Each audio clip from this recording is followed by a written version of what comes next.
জানিয়ে দেব হাতে থাকা সর্বশেষ আপডেট বাংলা সংবাদ। প্রথমেই সংবাদ শিরোনাম। সংস্কার প্রশ্নে একমত প্রত্যাশা রোডম্যাপ, প্রধান উপদেষ্টার কাছে বিভিন্ন দলের প্রস্তাব। এরপর জানিয়ে দিব সাবেক সংসদ সদস্য হাজী সেলিম গ্রেফতার। এদিকে মাঠ প্রশাসনে এখনো আওয়ামী লীগের সুবিধাভোগীরা বহাল, জামাত শিবিরটাকে পদোন্নতি বঞ্চিত। আরো জানিয়ে দেব সেপ্টেম্বরেও বন্যার আভাস। সর্বশেষ জানিয়ে দেব ফের রিমান্ডে আব্দুস সোবাহান গোলাপ। এতক্ষণ শুনছিলেন সংবাদ শিরোনাম, এবারে বিস্তারিত। তবে অনুরোধ থাকবে ভিডিওটিতে একটি লাইক করবেন এবং কমেন্ট করে জানিয়ে দিবেন কোন জেলা থেকে আপনি আমাদের এই ভিডিওটি দেখছেন। সংস্কার প্রশ্নে একমত প্রত্যাশা রোডম্যাপ, প্রধান উপদেষ্টার কাছে বিভিন্ন দলের প্রস্তাব। রাজধানী সহ রাষ্ট্রের বিভিন্ন পর্যায়ে সংস্কার চায় রাজনৈতিক দলগুলো। এসব সংস্কারের মধ্য দিয়েই একটি অবাধ, সুষ্ঠু ও নিরপেক্ষ নির্বাচনের দিকে যেতে চায় তারা। সেজন্য সংস্কারের পাশাপাশি একটি নির্বাচনী রোডম্যাপও প্রত্যাশা দলগুলোর নীতি নির্ধারকদের। বিভিন্ন সভা সমাবেশ সহ দলীয় নানা ফোরামের আলোচনায় তারা এমন মনোভাব ব্যক্ত করে আসছেন। অন্তর্বর্তীকালীন সরকারের প্রধান উপদেষ্টা ডক্টর মোহাম্মদ ইউনূসের সঙ্গে মতবিনিময়ে দেওয়া বক্তব্যে সে বিষয়টি তুলে ধরেছেন দলগুলোর নেতারা। রাজনৈতিক সূত্রগুলো জানায়, প্রধান উপদেষ্টার সঙ্গে মতবিনিময়কালে সুনির্দিষ্ট কিছু প্রস্তাবনা তুলে ধরেছেন দলগুলোর নেতারা।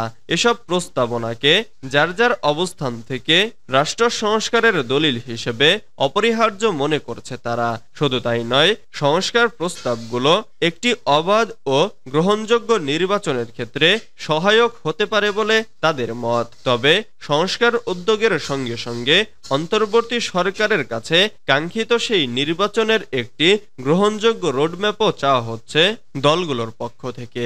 শেখ হাসিনা সরকারের পতনের পর গত ৮ আগস্ট দায়িত্বভার গ্রহণ করে শুরুতেই বিএনপি ও জামাত সহ গুরুত্বপূর্ণ রাজনৈতিক দলগুলোর সঙ্গে তাৎক্ষণিকভাবে মতবিনিময় করেন প্রধান উপদেষ্টা ডক্টর মোহাম্মদ ইউনূস। ১২ই আগস্ট অনুষ্ঠিত ওই মতবিনিময় সভায় প্রয়োজনীয় সংস্কারে অন্তর্বর্তীকালীন সরকারকে যৌক্তিক সময় দেওয়া হবে বলে জানায় বিএনপি ও জামাত। সাবেক সংসদ সদস্য হাজী সেলিম গ্রেফতার। ঢাকা ৭ সংসদীয় আসনের সাবেক সংসদ সদস্য ও আওয়ামী লীগ নেতা হাজী মোহাম্মদ সেলিমকে রাজধানীর বংশাল থেকে গ্রেফতার করা হয়েছে। রোববার ১ সেপ্টেম্বর দিবাগত রাত ১:১টার দিকে ঢাকা পোস্টকে বিষয়টি নিশ্চিত করেছেন ঢাকা মহানগর গোয়েন্দা পুলিশের যুগ্ম কমিশনার মোহাম্মদ রবিউল হোসেন ভূঁইয়া। তিনি বলেন, ডিবি পুলিশের একটি দল সাবেক সংসদ সদস্য হাজী মোহাম্মদ সেলিমকে গ্রেফতার করেছে। তার বিরুদ্ধে একাধিক মামলা রয়েছে। ডিবি সূত্রে জানা যায়, একাধিক মামলায় হাজী সেলিমকে খুঁজছিল পুলিশ। পরে রোববার রাতে তাকে বংশাল থেকে গ্রেফতার করা হয়। এরপর তাকে ডিবি কার্যালয়ে নেওয়া হয়েছে। সোমবার ২ সেপ্টেম্বর সকালে কোনো এক মামলায় গ্রেফতার দেখিয়ে তাকে আদালতে সোপর্দ করা হবে। কোটা সংস্কার আন্দোলনের সময় শিক্ষার্থীদের তোপের মুখে পড়েন আলোচিত সাবেক এই সংসদ সদস্য। সেই ঘটনার একটি ভিডিও সামাজিক মাধ্যমে ছড়িয়ে পড়ে।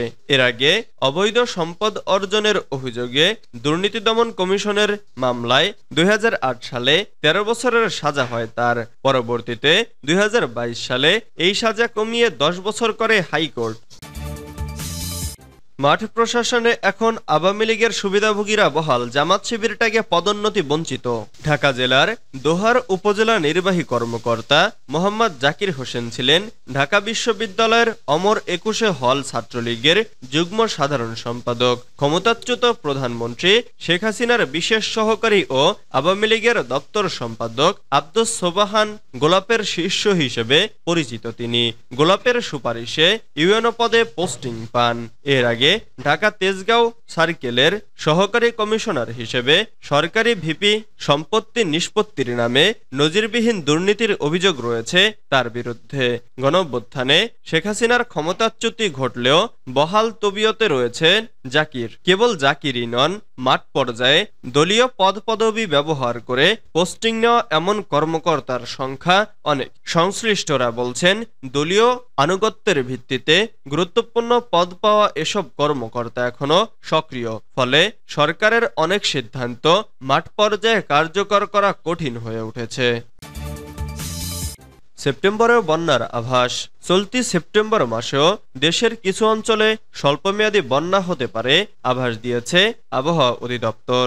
আবহাওয়ার দীর্ঘমেয়াদী পূর্বাভাসে বলা হয়েছে সেপ্টেম্বরে স্বাভাবিক বৃষ্টিপাত হতে পারে, তবে এর মধ্যেও 1 থেকে 2টি মৃদু তাপপ্রবাহ বয়ে যেতে পারে। চলতি বছর বর্ষার শুরুতে জুনের দ্বিতীয়ার্ধে দেশে ভারী বর্ষণ ও উজানের ঢলে বন্যার কবলে পড়ে উত্তর পূর্বাঞ্চল। ঈদের উৎসবের আগে ও পরে 2 সপ্তাহ দুর্ভোগে কাটে সিলেট, সুনামগঞ্জ সহ আশেপাশের জেলার বাসিন্দাদের। সে সময় উত্তরাঞ্চলও পানি বেড়ে নিম্নাঞ্চল তলিয়ে যায়। উজানের ঢলে জুলাইয়ের শুরুতেও দেশের উত্তর ও উত্তর পূর্বাঞ্চলে বন্যা দেখা দেয়। এর ফলে প্লাবিত হয় অনেক গ্রাম। আর অতি ভারী বৃষ্টির মধ্যে ভারত থেকে নেমে আসা তীব্র ঢলের কারণে গত 20 আগস্ট থেকে দেশের দক্ষিণ ও উত্তর পূর্বাংশের 11 জেলায় বন্যা দেখা দেয়। রোববার 1 সেপ্টেম্বর আবহাওয়া অধিদপ্তরের দীর্ঘমেয়াদী পূর্বাভাসে বলা হয়েছে সেপ্টেম্বর মাসে দেশের উত্তর ও মধ্যাঞ্চলে 2-3 দিন মাঝারি ধরনের বজ্রঝড় হতে পারে। এছাড়া সারা দেশে 3 থেকে 5 দিন হালকা বজ্রঝড় হতে পারে। ফের রিমান্ডে আব্দুস সোবহান গোলাপ। রাজধানীর আদাবর থানার গার্মেন্টস কর্মী রুবেল হত্যা মামলায় আওয়ামী লীগের প্রচার ও প্রকাশনা সম্পাদক আব্দুস সোবহান গোলাপের 3 দিনের রিমান্ড মঞ্জুর করেছেন আদালত। সোমবার 2 সেপ্টেম্বর ঢাকার মেট্রোপলিটন ম্যাজিস্ট্রেট মোহাম্মদ মেহেদী হাসানের আদালত এ আদেশ দেন। আজ সকাল 7টায় রিমান্ড শেষে তাকে আদালতে হাজির করা হয়। এরপর মামলার তদন্ত কর্মকর্তা আদাবর থানার পরিদর্শক মিন্টু চন্দ্র বণিক পুনরায় 7 দিনের রিমান্ড চেয়ে আবেদন করেন। এ সময় আসামি পক্ষ রিমান্ড বাতিল ও জামিন চেয়ে শুনানি করে। উভয় পক্ষের শুনানি শেষে আদালত জামিন নামঞ্জুর করে ফের রিমান্ডের আদেশ দেন। রাজধানীর পশ্চিম নাখালপাড়া থেকে গত 25 আগস্ট গোলাপকে গ্রেফতার করা হয়। পরদিন গত 26 আগস্ট গোলাপের 7 দিনের রিমান্ড মঞ্জুর করেন আদালত। গত 5 আগস্ট ছাত্র আন্দোলনের সময় রুবেল সহ কয়েকশো ছাত্র জনতা বেলা 11টার দিকে আদাবর থানাধীন রিং রোড এলাকায় প্রতিবাদী মিছিলে বের হয়।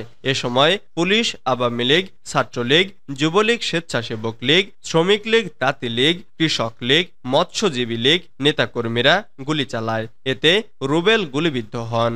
হাসপাতালে নিয়ে গেলে কর্তব্যরত চিকিৎসক তাকে মৃত ঘোষণা করেন।